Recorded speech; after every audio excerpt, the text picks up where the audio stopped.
హరి ఓం.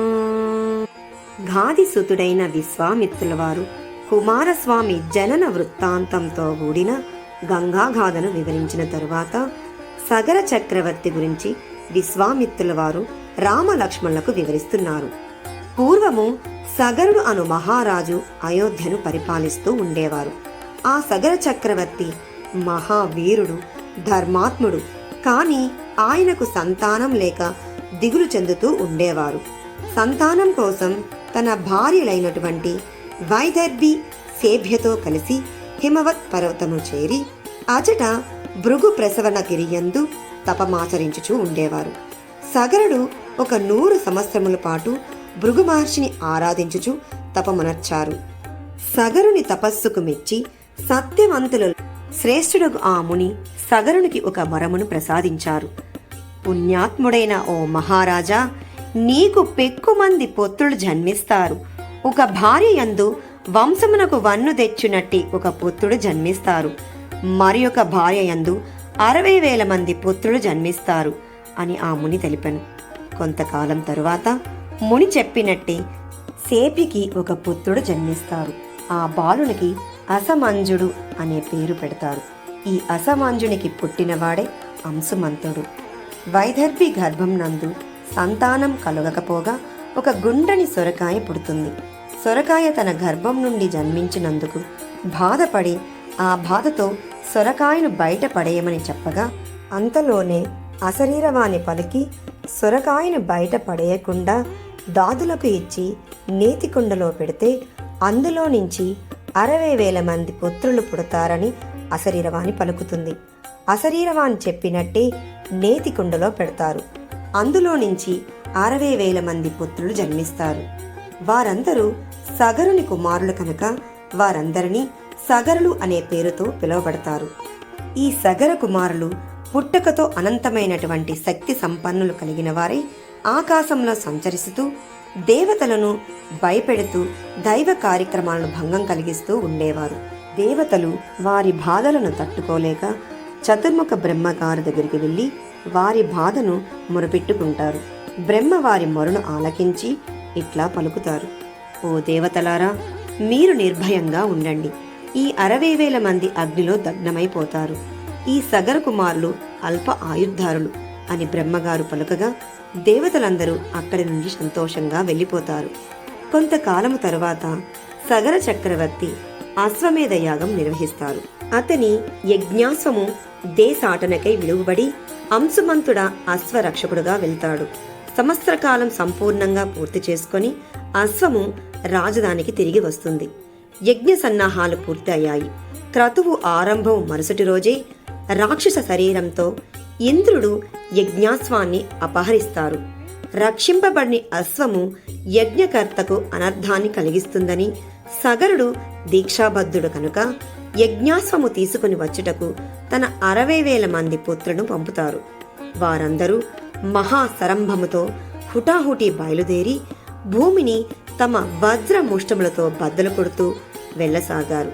దారిలో నాగులు, అసుర రాక్షసులు మర్దింపబడతారు. భూమి అంతా గుంటలు గుంటలుగా తవ్వబడసాగుతుంది. ఈ హఠత్ ప్రళయానికి దేవ, దానవ, గంధర్వ, యక్ష, రాక్షస పాదులు బ్రహ్మకు మొరడగా భగవంతుడు కపిల రూపధారి అయి భూమిపైనే ఉన్నాడని, ఆయనే ఈ ఉపద్రవం నుంచి రక్షిస్తాడని బ్రహ్మ వచించారు. ఈ విధంగా భూమంతా త్రవ్వి దాని చుట్టూ పరిక్రమించి ఎక్కడా కూడా యజ్ఞాశ్వం కానరాక తిరిగి రిక్తహస్తులే సగరుని చేరుతారు. ఆయన పుత్రులు సగరుడు రోషాశారుడై మళ్ళీ భూమి అంతటినీ తవ్వి అంతటా వెతికి అశ్వంతోనే తిరిగి రావాలని, లేకపోతే రాకూడదని గట్టిగా గద్దిస్తారు. సాగరులు మార్గ మధ్యములో పూర్వ దిశలో విరూపాక్ష దిగ్గజాన్ని, దక్షిణ దిశలో మహాపద్మ మత్తేభాన్ని, ఉత్తర దిశలో భద్రగజాన్ని, పశ్చిమ దిశలో సోమనస్య ద్విరథాన్ని దర్శించారు. మళ్ళీ భూఖననం చేస్తూ వెళ్లి కపిల మహర్షిని గాంచారు.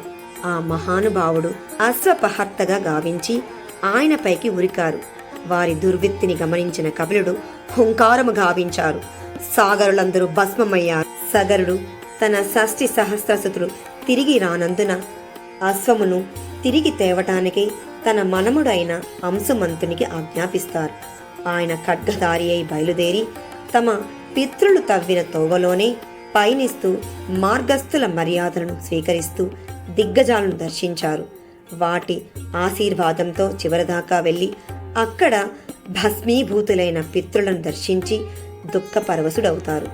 అక్కడికి సుపర్ణుడు గరుడుంచి అంశుమంతుని ఓదార్చి వారికి ఉత్తమ లోకవాప్తిని కలిగించడానికి లోక పావని అయిన గంగమ్మ తల్లిని అవతరింపజేయమని ఆనతిచ్చి వెళ్తారు. ధైర్యమును చేజిక్కించుకొని యజ్ఞాస్వాన్ని తీసుకొని సగరుణ్ణి సమీపిస్తాడు అంశుమంతుడు. సగరుడు తన కొడుకుల దుర్మరణాన్ని గురించి విని కూడా యథావిధిగా యజ్ఞం పూర్తి గావించి కొన్ని 30,000 సంవత్సరాలు పాలన గావించి గంగావతరణ విధిని నిర్ణయించకుండానే స్వర్గతుడవుతాడు. సగర నిర్యాణము తరువాత అయోధ్యాధిపతిగా కోసల దేశ ప్రజలు అంశుమంతుణ్ణి మహారాజుగా వరిస్తారు. కొంతకాలము రాజ్యపాలన గావించిన తరువాత అంశుమంతుడు తన పుత్రుడైన దిలీపునికి పట్టాభిషిక్తుణ్ణి చేసి గంగా అవతారణ కోసం తీవ్రముగా తపస్సు చేస్తూ స్వర్గప్రాప్తి పొందుతారు. దిలీపునికి కూడా గంగావతారణ మార్గము గోచరించలేదు. ఆయన 30,000 సంవత్సరాలు యజ్ఞములను ఇష్టులను కావిస్తూ అసంపూర్ణ మనోరథుడుగానే మరణిస్తాడు. దిలీప తనయుడైన భగీరథుడు తన పూర్వులైన అంశుమంత దిలీప మహారాజుల ప్రగాఢ వాంఛ బాల్యము నుండే భగీరథునిలో పట్టుదలను కలిగించాయి. ఆయన తరువాత అయోధ్యాధిపతిగా సింహాసనం అలంకరింపదగిన వారసుడు ఆయనకు జన్మించలేదు. అయినప్పటికీ ఆయన అసంతృప్తితో ఆగిపోలేదు. మహామాతుల్యులపై మహిబారా నుంచి కఠోర తపోదీక్షతో ఆయన అడవులను ఆశ్రయించారు. సహస్ర వరములు గోకర్ణంలో భగీరథుడు ఘోర తపమాచరించారు. భగీరథుని తపోదీక్షకు బ్రహ్మదేవుడు ప్రత్యక్షమయ్యి గంగావతారణము అంగీకరించారు.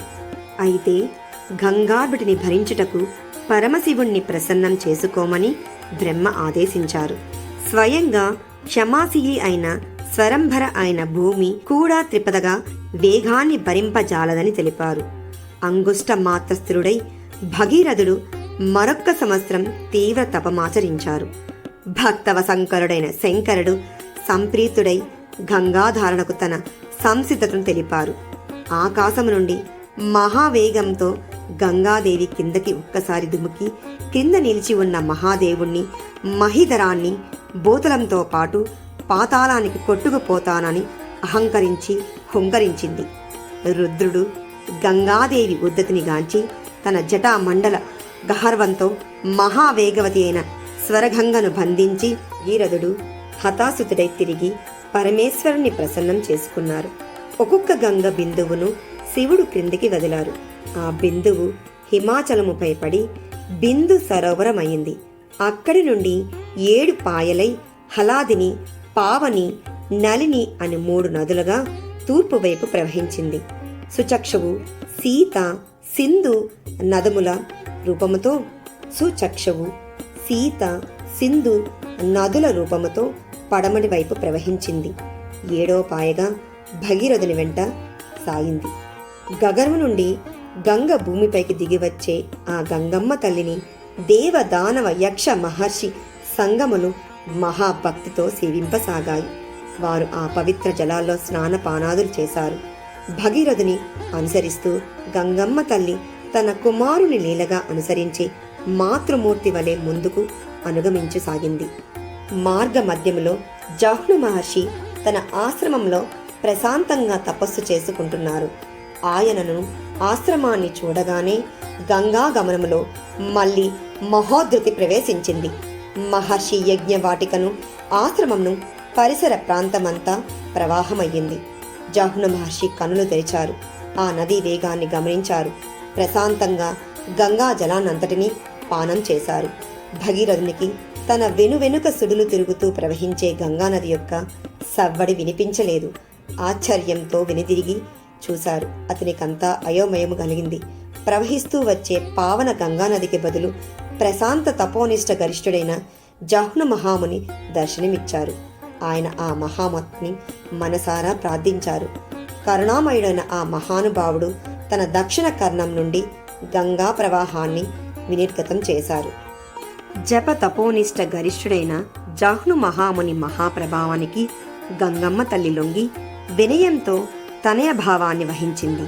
అందుకే జాహ్నవి అనే పేరు గంగానదికి కలిగి మళ్ళీ భగీరథుని వెంట నడక సాగింది. సగరపుత్రులు తవ్విన సొరంగంలోకి అదే సాగరం ప్రవేశించింది. అక్కడ భస్మరాసులను ముంచెత్తింది. 60,000 మంది సగరపుత్రులు గత కల్ముషులై స్వర్గానికి వెళ్లారు. చతుర్ముఖుడు ప్రత్యక్షమయ్యారు. రాజర్షి భగీరథ, సగరపుత్రులను తరింపజేశావు. సాగరంలో ఈ జలం ఉన్నంతకాలము సగరపుత్రులు స్వర్గలోకంలో శాశ్వతంగా ఉంటారు. గంగానది నీకు పెద్ద కూతురు. నీ పేరు భగీరథి అని పిలువబడుతుంది. ఇక నుంచి పాతాళంలోకి ప్రవేశిస్తుంది. ఈ ఆకాశం, భూమి, పాతాళము ఇలా ముల్లోకాలను ప్రవహించడం వల్ల త్రిపదక అనే ఖ్యాతి పొందుతుంది. బ్రహ్మదేవునికి భగీరథుడు నమస్కరించి స్నాతుడై తర్పణాది కాతలు ముగించి అయోధ్యకు చేరుకున్నారు. ప్రజలంతా ఆనందించారు. ధనధాన్య సమృద్ధితో సుఖించారు.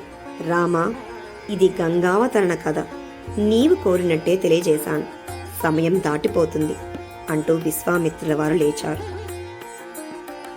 ముఖ్య గమనిక: ఎవరైతే ఈ గంగాగాథను భక్తి శ్రద్ధలతో చదువుతారో, వింటారో వారి జీవితములు ధన్యములవుతాయి. వారికి యశస్సు ప్రాప్తిస్తుంది. ఆయురారోగ్యాలతో సంతోషంగా జీవిస్తారు. పుత్ర సంతానం కలుగుతుంది. స్వర్గప్రాప్తి చేకూరును. వారి ఎడల పితృదేవతలు, దేవతలు ప్రసన్నులగుతారు. అనంతమైన కీర్తి ప్రతిష్టలు కలుగుతాయి.